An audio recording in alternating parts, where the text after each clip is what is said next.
ఈ రోజు భారతదేశంలో 100 రూపాయలు పెట్టుబడి వస్తే దాంట్లో సుమారుగా 25.3 రూపాయలు ఆంధ్ర రాష్ట్రానికి వస్తున్నాయి. మాధవ్ గారు లెక్కల్లోకి వెళ్తే 151 11 అయినాయి. టీమ్ 11 తయారైంది. అది కూడా మాట్లాడదామా, డిస్కస్ చేద్దామా? ఓకే, మీ సీన్ రిపీట్ అవుతుంది, ఎందుకు కంగారు పడుతున్నావు? అధ్యక్ష, ఇప్పుడు ఇట్లా వెళ్తే ఆనాడు హెరాస్ చేయలేదు అధ్యక్ష. 2019 నుంచి 24 వరకు మోహన్ దాస్ పై గారు ఏమన్నారు? There is economic terrorism in Andhra Pradesh అన్నారు. మీరు ఇట్లానే అమర్ రాజా బ్యాటరీని హెరాస్ చేస్తే వాళ్ళు వెళ్ళి ఎక్కడ పెట్టుబడులు పెట్టారు? తెలంగాణ రాష్ట్రంలో పెట్టుబడి పెట్టారు. వెళ్ళలేదు. ఎక్కడికి వెళ్ళి నాక్సిలర్ మెత్తాలి? ఎందుకు ఎక్కడికి వెళ్ళింది? మాధవ్ గారు, మీరు వాస్తవాలు తెలియకుండా మీరు మాడటం కరెక్ట్ కాదు. ఆర్సిలర్ మిత్తల్ ప్రాజెక్ట్ ఉత్తరాంధ్రకు వస్తుంది. మేము భూములు కేటాయించాం, ఎన్వైరన్మెంటల్ క్లియరెన్స్ చేయించాం.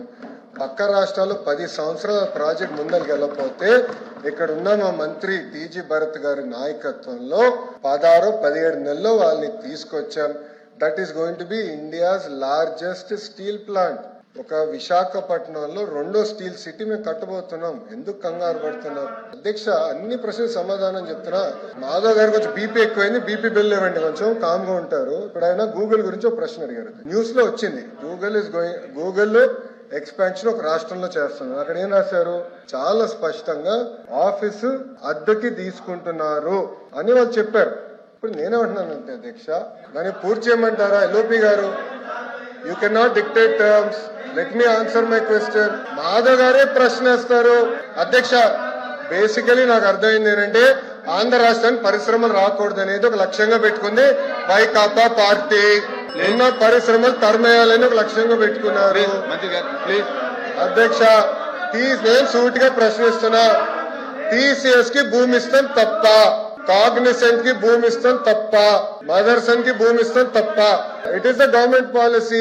గవర్నమెంట్ ఏ నిర్ణయం తీసుకుందంటే పక్క రాష్ట్రాలతో మనం పోటీ పడాలి. విశాఖపట్నంలో ఐటీ ఎకో సిస్టమ్ లేదండి. It is a fact. IT ecosystem ఎక్కడుంది? మీరు 5 సంవత్సరాలు ఏం చేశారు? ఒక కంపెనీ పట్టుకొచ్చారా విశాఖపట్నం? సరిగ్గా ఇన్ని మాటలు మాట్లాడతారు. మేము 18 నెలలు పట్టుకొచ్చాం, 18 నెలలు ఇన్ని కంపెనీలు పట్టుకొచ్చాం. ఆర్సిలర్ మిత్తల్ విశాఖపట్నానికి వచ్చింది. ఈ రోజు టీసీఎస్ విశాఖపట్నానికి వచ్చింది, కాగ్నిసెంట్ విశాఖపట్నానికి వచ్చింది. ఈ రోజు పెద్ద ఎత్తున రియల్ ఎస్టేట్ డెవలపర్స్ మేము పట్టుకొస్తున్నాం విశాఖపట్నానికి. వాళ్ళకి మార్కెట్ ప్రైస్ వాళ్ళకి భూములు కూడా కేటాయిస్తాం జరుగుతుంది. Yes, it is a policy of this government. మేము ఇన్ఫ్రాస్ట్రక్చర్ బిల్డ్ చేయాలి. టూరిజం మంత్రి గారి నాయకత్వంలో టూరిజం పాలసీ కింద హోటల్స్ మేము కట్టాలి. ఎందుకంటే అధ్యక్ష, నేను ఐపీఎల్ మ్యాచ్ జరిగినప్పుడు వెళ్ళా. అక్కడ ఒక ఫీడ్బ్యాక్ వచ్చింది, ఇక్కడ హోటల్స్ లేవు, ఉండాలంటే మాకు హోటల్స్ లేవని వాళ్ళు కూడా ఫీడ్బ్యాక్ ఇచ్చారు. హోటల్స్ కూడా కట్టాలి, కన్వెన్షన్ సెంటర్ కట్టాలి, ఒక ఎకో సిస్టమ్ ఏర్పాటు చేయాలి. అధ్యక్ష 1994 నుంచి 2004 మధ్యలో కూడా ఆనాటి ముఖ్యమంత్రి చంద్రబాబు నాయుడు గారు అతి తక్కువ ధరలో ఆనాడు హైదరాబాద్ లో భూములు కేటాయించారు కనుకనే ఐఎస్బి హైదరాబాద్ లో ఉంది, మైక్రోసాఫ్ట్ హైదరాబాద్ లో ఉంది, ఇన్ఫోసిస్ హైదరాబాద్ లో ఉంది, టీసీఎస్ హైదరాబాద్ లో ఉంది. అట్లా అనేక పరిశ్రమలు వచ్చి ఈ రోజు ఒక జీసీసీ క్యాపిటల్ అయిందంటే దానికి కావాల్సిన మొత్తం ఎకో సిస్టమ్ కట్టాం అధ్యక్ష. ఇది దాంట్లో భాగంగా ఎకో సిస్టమ్ బిల్డింగ్ అనేది చాలా అవసరం.